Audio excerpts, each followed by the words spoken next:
Bonsoir à tous et à tous, bonsoir à tous les suiveurs et à tous les inconditionnels de Grégoire Omnisport. Bienvenue dans cette revue de presse du soir avec Grégoire Omnisport. Fii la mburu mi di xoyom-xoyome fépp inconditionnel Grégoire ne maa lay bëggee bu baax a baax. Bartomeu confirme Valverde, donc il est l'entraîneur que nous voulons. Donc Valverde ñëpp ngi naan dañ koy daax ak duñ ko daax, mais Bartomeu a conforté la place de l'entraîneur donc du FC Barcelone, l'ancien entraîneur de l'Espagnol Barcelone et de l'Athletic Bilbao. Ernesto Valverde va rester sur le banc du FC Barcelone pour la saison prochaine. Donc Ronaldo jouera certainement la demi-finale de la Ligue des Nations. Donc Ronaldo mi nga xam ne gëjoon na sélection Portugal dernièrement ñëwaatoon na, donc dina jouer demi-finale Ligue des Nations avec le Portugal. Frenkie de Jong fraîchement recruté par l'FC Barcelone, donc l'ancien joueur de l'Ajax, nee na Messi c'est un plaisir de le voir jouer te nee na buy football ak moom bal bu mu jot moom la koy jox. Donc Griezmann am na benn problème parce que Griezmann donc quitté nee na day quitté, donc c'est officiel day quitté Atlético Madrid. xam naa xelam mu ngi ci Barça, mais waa Barça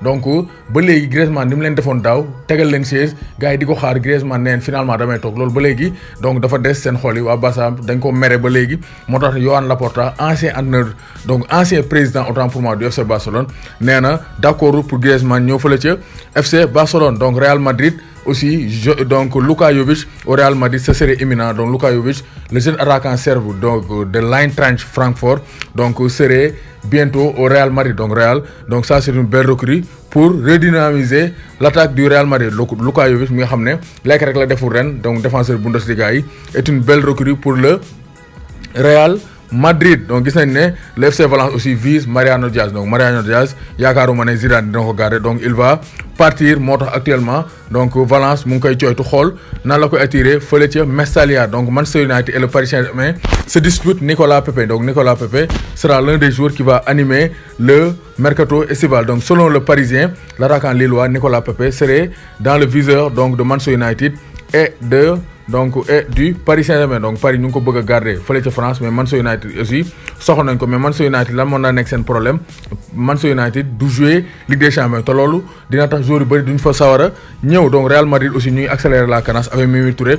On accélère Mimi on accélère. Donc fii nag du Mimi mooy accélère, mais c'est Zizou qui accélère la cadence pour Ferland Mendy, parce que da ko bëgg a def un doublure crédible, un concurrent crédible à Marcelo, parce que Ferland Mendy xale la, il a 23 ans, Marcelo il aura bientôt 31 ans. Donc Zidane prépare la relève. Donc actuellement une offre avoisinant 50 millions d'euros Real mu ngi koy préparé. Donc Mathis De Ligt, donc ñëpp a ngi laajte pourquoi muy coincé, mais waa Barça nee nañ De Ligt dañoo xaw a donc gourmand, parce que ñu ngi laaj après ay 100 millions d'euros pour bàyyi le défenseur néerlandais très talentueux. Donc Lionel Messi actuellement mu ngi xaar ay recrues, mais le clan Coutinho ñu ngi casse parce que nee nañ traitement bi ñuy réserver donc seen joueur bii di Philippe Coutinho c'est pas normal, parce que donc ñuy commencé wax Antoine Griezmann te Griezmann bu ñëwee Coutinho dootul football, ñoom tamit ñu ngi régler seeni contre le clan Coutinho. Donc Premier League, le mercato est officiellement ouvert. Donc les clubs peuvent désormais officialiser des arrivées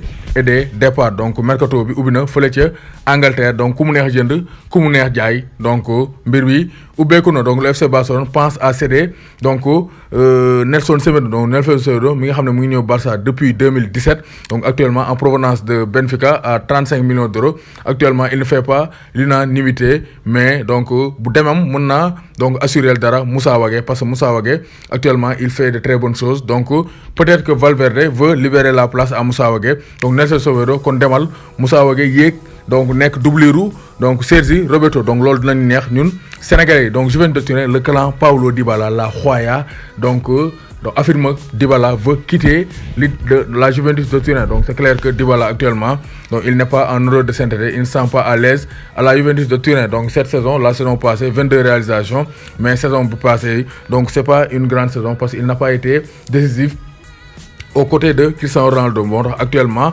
donc Bayern mu ngi koy jéem a coytu, Manchester United aussi, donc même Liverpool aussi mu ngi koy jéem a coytu en cas de départ de Mohamed Salah. Donc Harry Kane fait partie de la liste pour la Ligue des Nations. Donc Ligue des Nations, Angleterre qualifiée en demi-finale. Donc Harry Kane blessé fait partie de la liste des Anglais. Donc Kane 25 ans, 22 réalisations en 37 matchs, en 37 sélections. Donc Kane fait partie du groupe anglais pour la demi-finale, donc programmée le 1er juin prochain, et qui mettra aux prises donc sa formation donc de Tottenham à Liverpool. Donc moom pare na aussi pour jouer la finale de la Ligue des Champions le 1er juin donc avant de disputer les demi-finales de la Ligue des Nations avec l'Angleterre. Donc gis nañ ne kii boobu équipe boobu am nañ fa Harry Kane, Sterling, Marcus Rashford, Jadon Sancho, Callum Wilson, Nathan Redmond donc bu Southampton, Harry Winks, Dele Alli, Ross Barkley, Jesse Lingard, Jordan Anderson, Eric Dyer, Declan Rice. Donc am nañ fa John Stones, Michael Keane donc ñoom Ben Chilwell, Danny Rose, Kieran Trippier, Trent Alexander-Arnold, donc Jordan Pickford, Tom Heaton, Jack Butland ñooñu mooy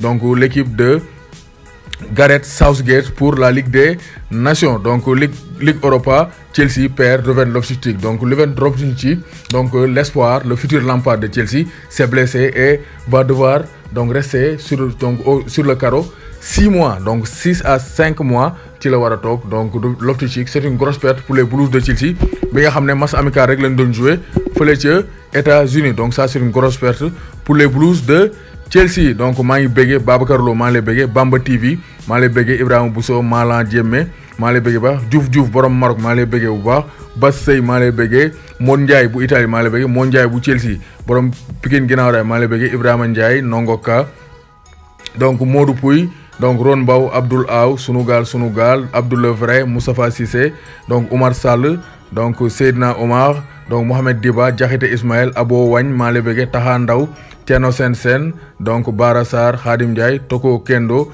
Baye Seringom, Moustapha Fall, Tafa Fall, Abdoulaye Fall, Sankoun Kanouté, Yakhouba Sissoko, Hassan Fall, Pape Major Diagne maa ngi leen di béggee di leen béggee